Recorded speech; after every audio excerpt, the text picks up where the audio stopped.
Hi, I'm Nicholeen Peck, and today we're going to be talking about new parent mentoring format for children and youth program goals. I teach parenting all over the world through the lens of the principle self-government. And if there's one thing I know, that parents should really be thinking of themselves more as mentors if they want to have a good impact on their children.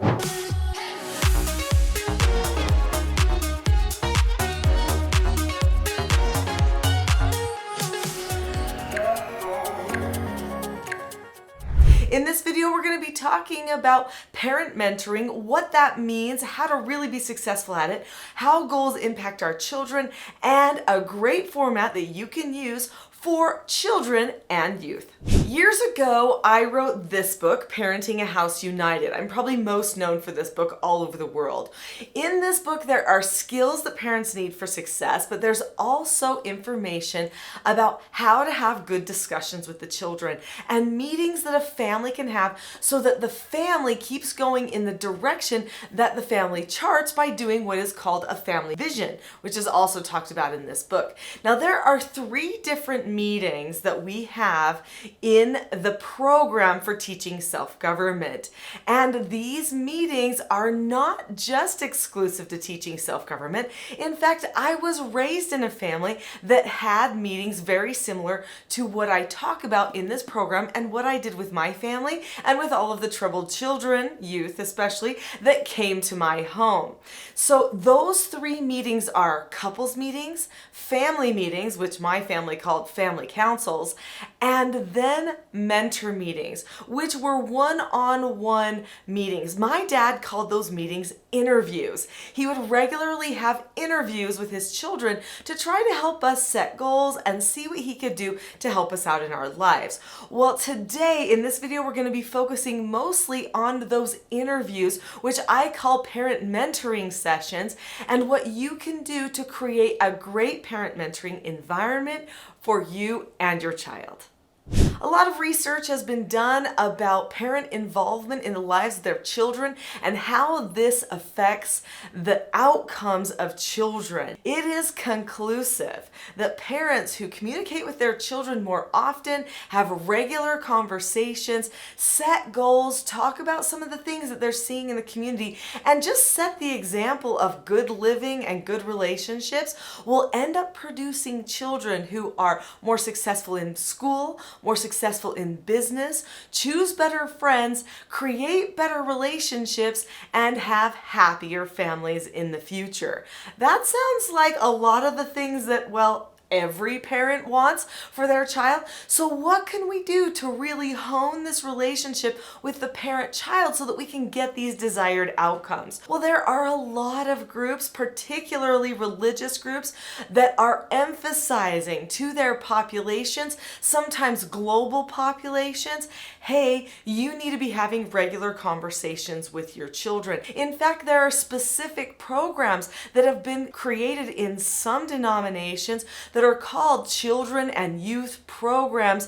These are very inspired, very powerful programs because these programs will not only strengthen the congregations and communities that are using the programs, but they will trickle out and they will strengthen the entire communities and nations that they're part of, because these programs really do have in them the ability to raise a different type of a young person, which then creates a different type of an adult, and then different types of family structures and communities. Very powerful. I know that in my faith, when they came out with the new children and youth program for our church, my children looked at me and they said, "So what's new, Mom?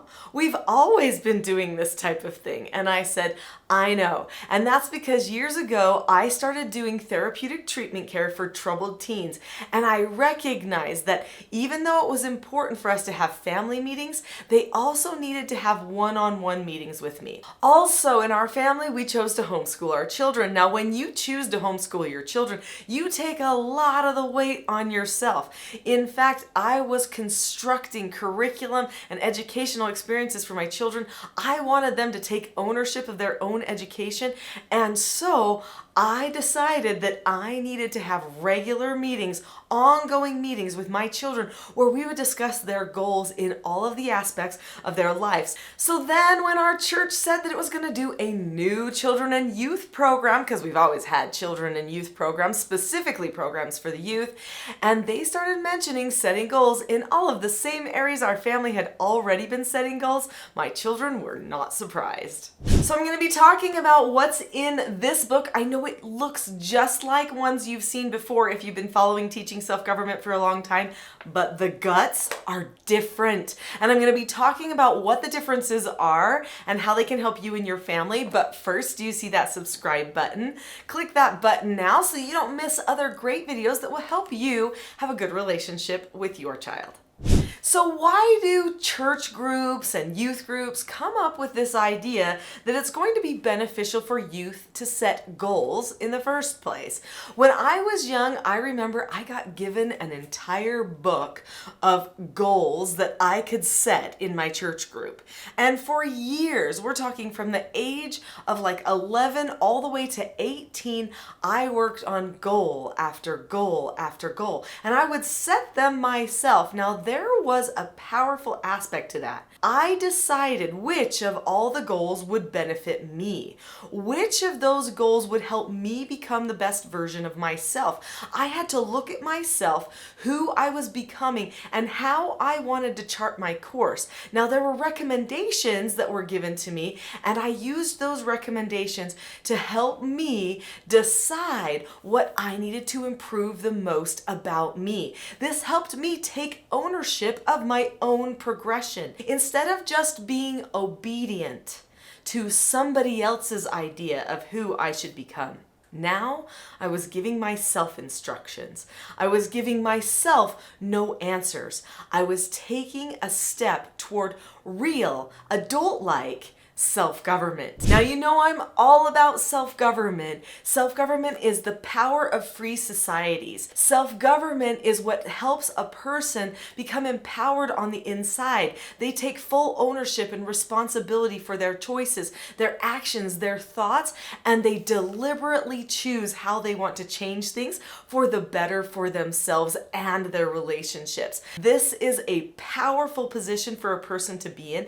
So why wouldn't church groups and youth groups want to lead children down this pathway? And why wouldn't they do it in the most effective way possible? So let's talk first about what is not as effective.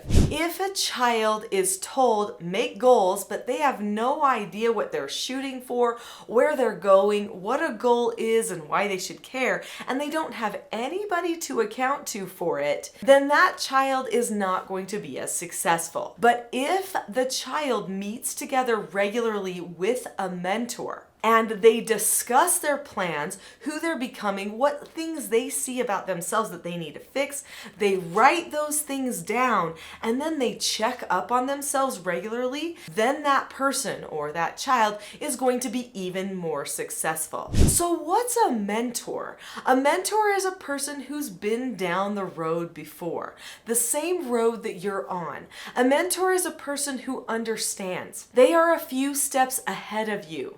So is it as productive for a child to sit down and make their own goals without a mentor? The answer is actually surprisingly no. When a person makes their own goals but they don't have a mentor, somebody to account to, somebody who can give them wisdom and experience, that child will not be as likely to stick to their plan or their goal. But if they have someone they're going to talk to about it, someone who can encourage them along the way, maybe even set time in their schedule for them to accomplish the goal that they have set for themselves, then that child will probably be more successful at goal keeping. There are some people that have an aversion to goals, and I think it's because they've always done it themselves and they haven't had a mentor to help them along the way, to show them that goal setting can be very healthy, very natural, as well as productive for improving themselves. So let's talk about what's on the inside of this mentor journal. The old mentor journal that we still will sell for a short time on our website until they're all out, because I know some people are used to using the old mentor journal, has been replaced by this new one, and I want to explain why. So the old mentor journal has the format that I went through for years with my children, but what people didn't know is that as I was going through those sections in the old mentor journal, I was actually bringing up other topics with my children, even though we didn't have a designated line for it. And suddenly it occurred to me that with a lot of the outlines in so many children and youth programs that many congregations and youth groups have, as well as some of the things that I was adding in the conversations with my own children, I really needed to make this form a little bit more detailed to help people along. So even though the book looks the same, the inside on the new mentor journal is different. Now first, this mentor journal is designed so that parents and youth have a place to discuss and keep notes of their discussion. Do you have to do every single line and box on each page? No. This is a guide for you. Sometimes you might spend the bulk of your time on 2 or 3 lines on this page. And then next time, you might choose another 2 or 3 lines. When do children start using this book?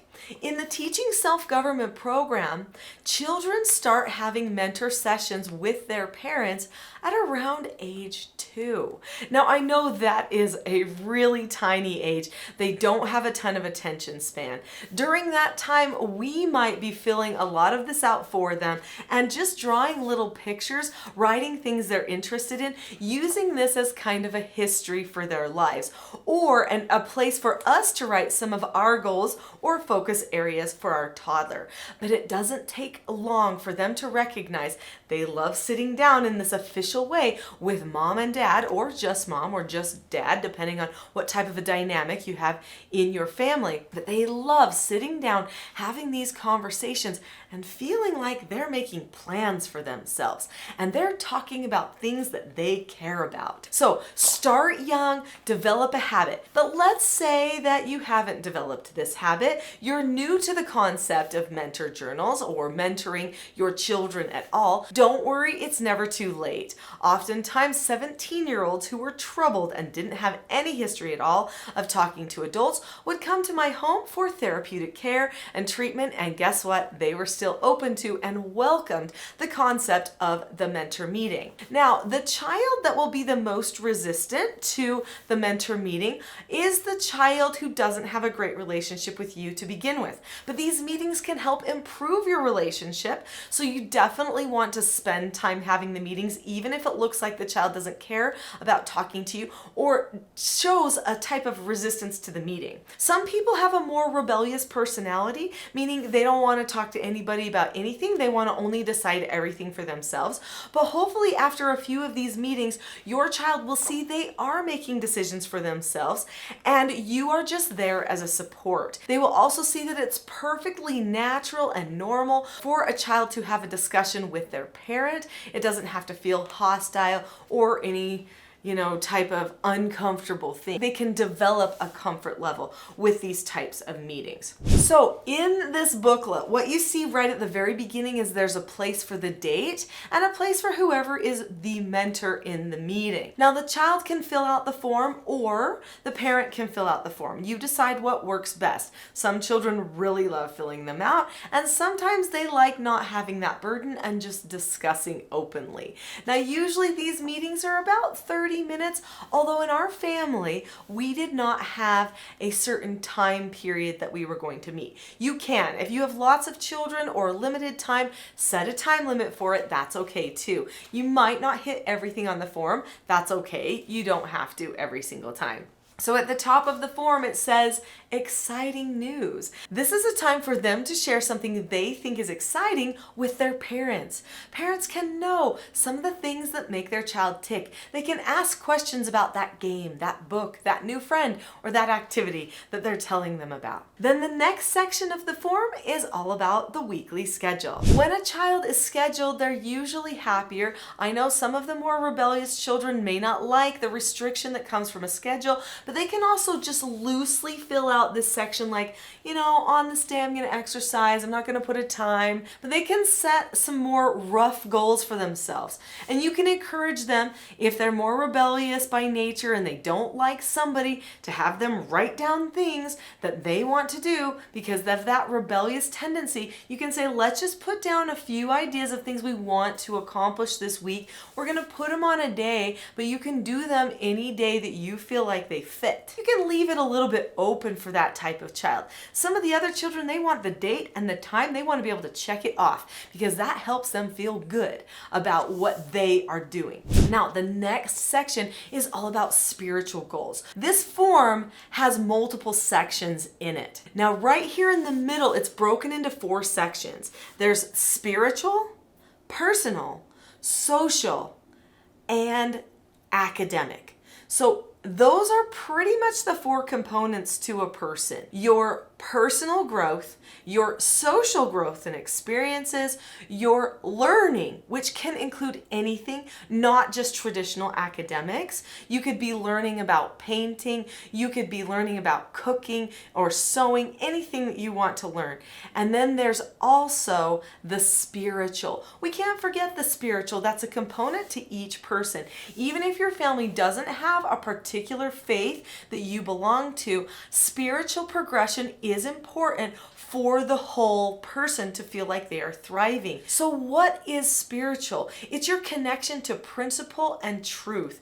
And all people are looking for that connection and need it in order to have a feeling of purpose in life. So as you go through this form, you'll see that there are questions related to your spiritual goals, your personal goals and development, your social goals, as well as your academic goals. Now, as a homeschool family, we really use that academic section, and that's probably why the last version of this book had a little bit more beefy section when it comes to the academics. Now, you'll notice after the academic section in this book, as well as the old book, that there is a section where a child can make commitments. A commitment is different than a goal. When a person makes a commitment, they set a positive or negative consequence with that goal. They say, it's not just something I hope to do, I am going to do that. They hold themselves accountable in a deeper, different way. Not all children are ready for commitments. In fact, it's perfectly normal for a person to set a goal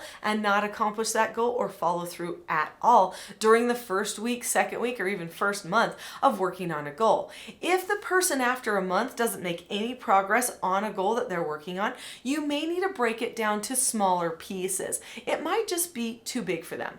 But if they are old enough, they've been doing goals for a while, they definitely can start setting commitments for themselves. At the bottom of the form, there's some fun relationship things that can really help your child have a better attachment with you and other family members. There's places where they can express their concerns, where they can ask for things and tell you things that they need. There's places where you can set up special dates with them so that you have a set time, a scheduled time for bonding with them and having a good experience. Finally, there is a section on a fun goal. This was really important to my husband. He wanted all of our children to be focused on life is fun. Life is okay. It's happy. Sure, I may need to do all of these things, but I can also set a goal to just do something fun. Just to do something I want to do. Now, I think that's his personality coming out a little bit there, but I'll tell you what, those fun goals were important. When my children would set a fun goal, their dad would set time in his schedule to do that fun goal with the children. I think there's something about having fun and dads. They kind of goes together. Anyway, maybe not in every home, but certainly in ours, that was a big thing and the children absolutely loved it. Mentor journals, mentor meetings are so powerful for children. They can unite relationships. They can help a child take ownership, personal responsibility, feel understood and heard. You can talk about ongoing issues, behaviors, things that you might be working through. There's a place to discuss a lot of those touchy subjects in here. So definitely look for this book on the website teachingselfgovernment.com.